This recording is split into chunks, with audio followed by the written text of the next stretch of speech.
Look, I met Joe Rogan and spoke to him after a concert by Dave Chappelle. You're opening for Dave Chappelle, one of the blackest men in America, not because of his brown skin tone, not because of the shade of his skin, but by virtue of the ideals he promotes, the ideals with which he wrestles, and the ways in which he gets it right, or some would say and wrong. his life experience. Wait a minute. Experiences. And life experiences and the way in which he channels those. So that's actually a very, very telling back and forth. Because Michael Eric Dyson just characterized blackness as an ideology. He said, Dave Chappelle isn't black because he's skin color. He's black because of the ideas he preaches. And then Don Lemon has to be like, don't you mean the shared lived experience of black people in America? And he's like, oh yeah, that's what I mean. That was a little bit of the mask slipping there. Right. Is Michael Eric Dyson a commie? Oh yeah. Okay. Oh yeah. Of course. I mean, I'm assuming from this conversation. Is it bad for us to call him commies? Because I mean, it's just shorthand. But he is. I'm assuming. This is a very leftist conversation that he's. Yeah, but we could say socialist or something. Yeah, but that's true. I mean, commie can turn people off. Yeah. But it also it makes us sound on. I know. Turns me on. Definitely. I know it does. Yeah. Let me go back for a second. Listen to how crazy this is. Ideals he promotes, not because of his brown skin tone, not because of the shade of his skin, but by virtue of the ideals he promotes, the ideals with which he wrestles, and the ways in which he gets it right, or some would say wrong. His life. So I'm curious. The follow-up question is, what are black ideals? Yeah. Mr. Dyson. They're leftist ideals. No, you nailed it. You completely nailed it. This is what's so insidious about this, because they basically say that conservative blacks are not blacks. Are not black, right? That's what I'm saying. Fucking evil. What are black ideals and what are white ideals? Yeah. Like, why are we conceptualizing ideals based on skin color, Mr. Dyson? Because you're racist. It is funny. You were so correct to be like, this is just black Richard Spencer talk, basically. Yeah, hugely. Hugely. Yeah. I mean, even in the white nationalist movement, like, they don't care if you're black. They don't give a fuck as long. Well, I don't. As long as you're. There's that article. No, there's that article where they're like, the KKK membership has dropped so low that they've decided to bring in blacks. As long as you share the ideology, it's like, okay, it's good with me. It's cool with me. They can get all the Uncle Ruckuses they can handle. Yes. Experiences. And life experiences and the way in which he channels those. Well, see, it's not just life experience. It's the way in which you channel that life experience. Because if that life experience, if that life experience leads you to be a conservative, if that life experience leads you to believe that maybe we shouldn't defund the police, well, then you just lost your black card. Right. I mean, this is such an interesting interaction that happens so quickly, because you have Don Lemon, who's operating under like the old, more liberal conceptualization, which was like, oh, you can say that like there's a black group of people in America because, all people of, black skin color in America had some shared historical oppression that kind of binds their culture together. Okay. That was the argument. And so that's the argument that Don Lemon's operating under. But then you have Michael Eric Dyson, who's a radical in the conversation, who's like, no, blackness isn't about your shared history of oppression. It's about your ideology and the performance you put out in the world. And apparently there's a correct way to be black and a wrong way to be black. We read an excerpt from that book on critical race theory, which fully articulated that in ways that were very uncomfortable. Right, yeah, in the conversation / debate with Jangles. Yeah. Where I read that passage, I said CRT is anti-assimilation. And there's a whole long passage about how, the black music producer who has dreads and wears African clothing is really black, but the black guy who works at a law firm and wears a suit and a tie, well, he's sold out. Yeah. Yeah. He's part of whiteness now. He's no longer black. We lost him to white.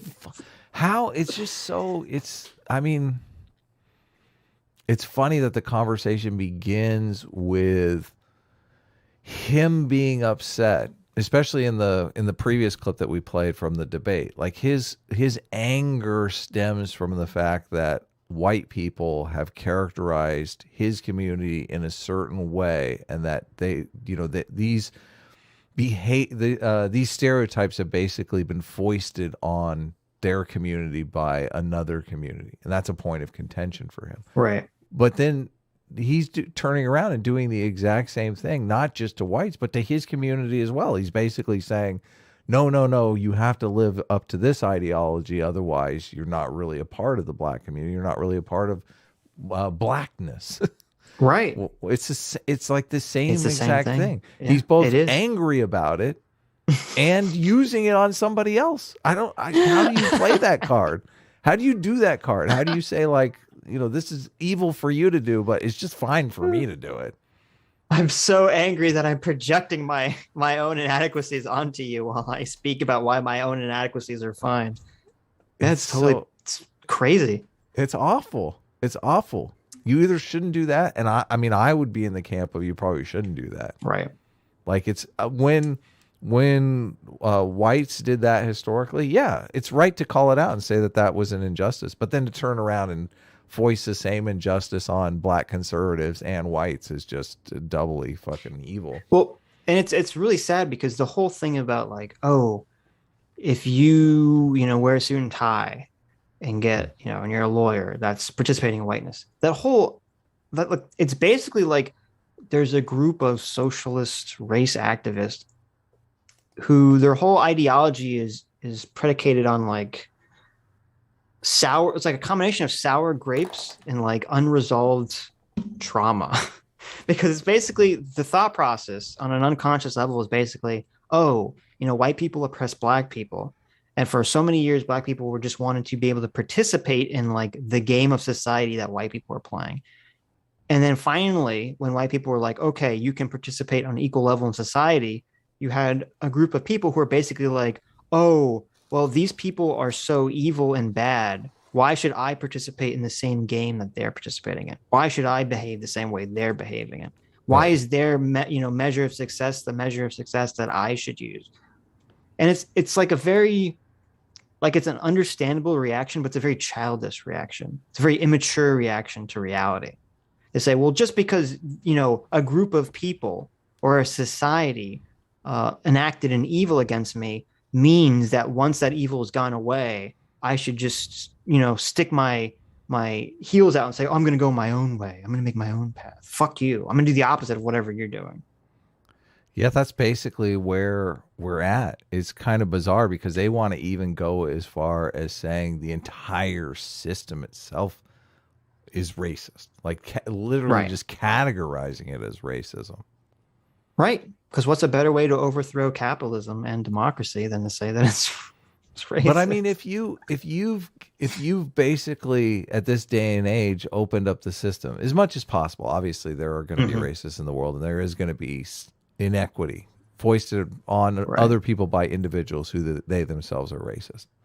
If you've opened the society up, though, as much, you're basically trying to give equal opportunity regardless of race. How do you categorize that as a racist system? I just don't. Like, it seems completely backwards. It is backwards. I mean, we're shooting the critique. I think is important because you want to shoot for equal opportunity for everyone. You want to shoot for creating a system where everyone has the same ability. The argument also doesn't make sense because they say like, oh, the reason that they say what you were saying, Adam, is because they're trying to trick black people. Like nothing has changed. We're still as racist as society still as racist as it was in the 1940s or 1950s. And it's like, okay, but if that was the case, if society was as racist as it was 60, 70, 80 years ago, why would they have to lie about it? Why wouldn't they just openly be as racist as they were back then? Why do they have to create this very complicated subterfuge system of trying to trick black people and other white people into thinking that they're not racist if everyone's still as racist as they were back then? Yeah. They wouldn't, obviously. You'd still have shows like All in the Family where Archie Bunker was just openly racist. Well, but even All in the Family, like Archie Bunker being openly racist is meant to be a bad thing. It's not totally. It's never shown as a positive. Yeah. Right. It'd be like having, someone dress up in blackface and dance around, on stage, and everyone goes, ha ha ha, those silly black people, Like they did 50, like they used 60 years ago. Yeah, exactly. Right. No, obviously.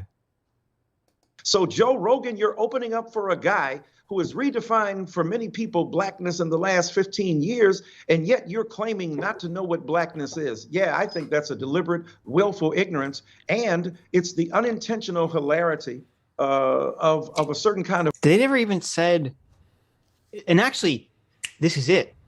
We caught him. We caught him. Adam, we caught them. We caught Michael Eric Dyson in the lie. How did I not see this before? Okay.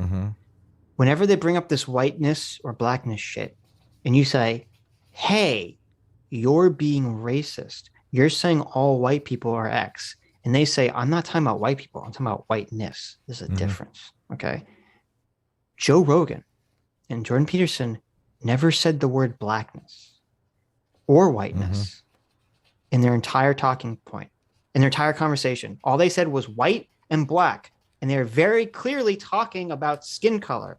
And it's Michael Eric Dyson who has now twisted that around, black to mean blackness and white to mean whiteness. The very thing that whenever you call them out for doing, they pretend they're not. Yeah. He's doing it. He's doing it again right here, right in front of us. Wow. He is the Archie Bunker here. He is. He's totally the Archie Bunker. But there you go. Michael Eric Dyson accidentally gave the game away. What, the game of turning everything into blackness and whiteness as like a subterfuge for the game of, well, so the game is that they get to be racist against white people. And when I say they, I mean like socialist race activists. Woke activists, right? Well, Michael Eric you could Dyson, just call them racist. When racist, like Michael Eric Dyson, what they do, the game they play. Color. That's what it is. There you go. Rocks. Yeah, racist of color. Yeah, rocks. When the Michael Eric Dysons of the world play this game where they get to be super racist against white people, and you say, whoa, you just said all white people are stupid. And he'll say in response to that, Michael Eric Dyson will say, no, I never said white people are all X. I said whiteness. And whiteness is a system of oppression that was created to do blah, blah, blah, blah, blah. Okay. So they'll keep pretending like they're not conflating skin color with the term of whiteness. But in this conversation, Joe Rogan and Jordan Peterson never used the terms whiteness or blackness. They used the terms white and black.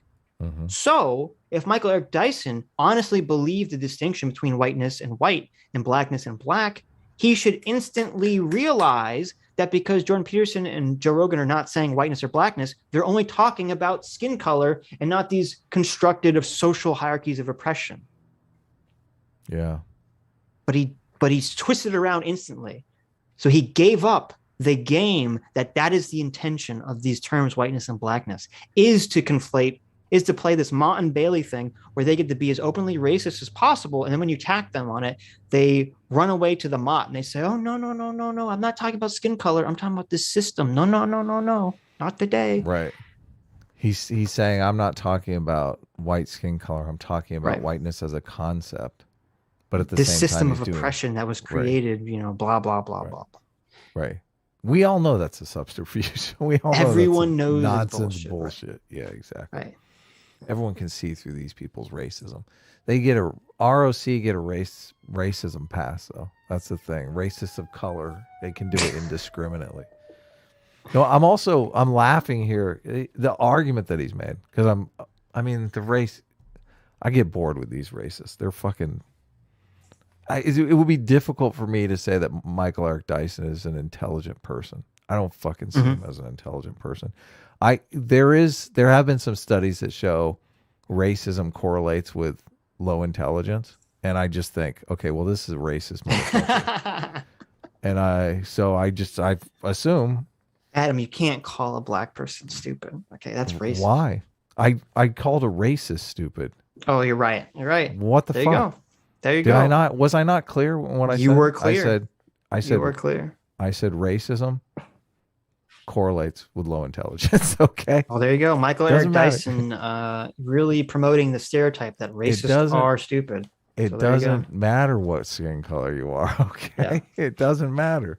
That's why he has to use all the big words. Right. He's got to, he feels self-conscious about it.